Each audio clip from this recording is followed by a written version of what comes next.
What is up, guys, and welcome back to another episode of Tavern Talk. Today I want to talk to you guys a little bit about why I think there's a lull in TBC Classic and why I have a feeling that I don't think TBC Classic has reached its peak yet. So without further ado, let's dive in. So right off the top, guys, we have TBC Classic came out. There was some serious hype about it in the beginning, and then it kind of dwindled off, with some stuff going on with Blizzard and like content changes and the honor system and all that stuff. But the thing is, a lot of people are speculating, saying that all these people quit TBC Classic and they're quitting retail WoW and they're not coming back and blah, blah, blah. I don't think this is the case, and let me tell you why. So WoW is something that's been around for so long, and when something has been around for so long, it's very, very easy to hate it.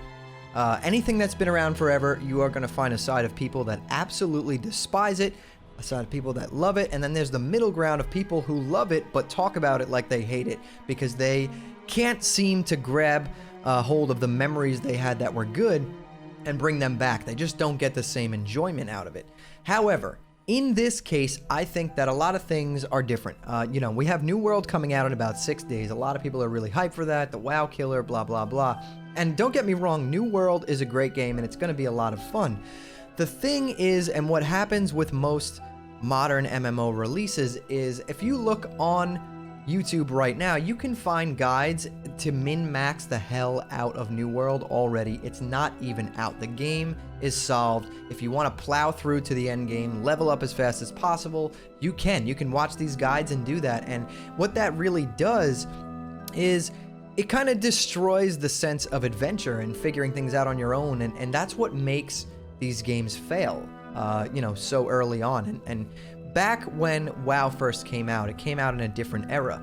Content creators weren't as big. The whole YouTube scene and guides for games and all that stuff was way different. I mean, World of Warcraft released in an era where, like, if you wanted a guide for a game, you went to GameStop and like purchased a book to read about the game, right? So now New World is coming out in like 6 days. The entire game is figured out already. I do think it's going to do well on launch. A lot of people are hyped to play it. I'm going to play it myself. We'll do some videos on it on the channel.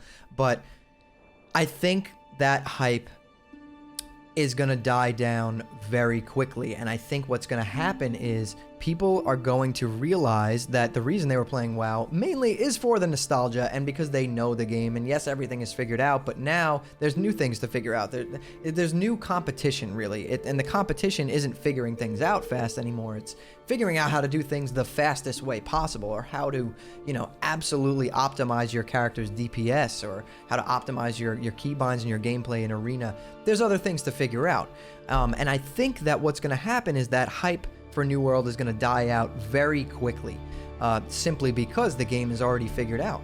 And on top of that, there's no plan for endgame content right now. The game is like strictly PvP based. There's no raiding or anything like that. So all these like MMO players that are so used to playing World of Warcraft or Final Fantasy or whatever, that are going to jump into New World, they're going to get to endgame and be like, well, what now? What do we do now? And I think that initial hype is going to die out, and those people are going to return to TBC Classic. I mean, there's a lot of fun things going on in TBC Classic right now. We have the Brewfest event. You can do Core and Dire Brew, all the Brewfest mini games, try and farm your mounts, get those BIS trinkets, things like that. And then less than a month away, we have the Halloween event with the Headless Horseman. You could farm the Headless Horseman's mount, all that gear. It's a really cool boss fight. You go to Scarlet Monastery. That's a lot of fun. And, people are going to start to realize that there is a reason why everyone has played World of Warcraft for this long. I'm a fanboy, don't get me wrong, and I will be playing New World. But I just wanted to go on record and say that I don't think the game is dying as much as people say that it is. I think we're definitely in like a low period, for sure. But I think that New World launching and all this stuff is actually going to drive players back to TBC Classic maybe a month or two after New World launches. Probably just in time for around Phase 3. But Phase 2 just dropped. People are raiding SSC and TK and doing their Ogrilla and Shatari Skyguard dailies, doing the Brewfest event. Like, there's so much to do. I mean, leveling alts, if you want to have an alt that's strictly a PvP alt, which is what I'm doing right now, my mage. I'm still having a lot of fun in the game, and I think that I just wanted to go out and put some positive energy out there, saying that anyone who is like worried about the game or thinks it's dying and all this stuff, I don't think it's permanent, and I think we're going to see a huge increase in players about a month or two after New World's launch. On the New World launch, definitely going to be a decline in players in Warcraft because most people are going to want to play. It's something new, right? New games come out. That's the most fun time to play, especially in MMO, is when they first launch. But yeah, I just wanted to have a little talk with you guys and to let you know how I felt about that. I think that's exactly what's going to happen. Let me know what you guys think down in the comments below. But anyways, guys, if you like this video, hit that thumbs up. It definitely helps me out, pushes our video up in the algorithm, and gets YouTube to push our video to more people. And if you like these videos, subscribe to the channel and turn on those post notifications so you don't miss the next time I post a video. All right, guys, until next time, take care.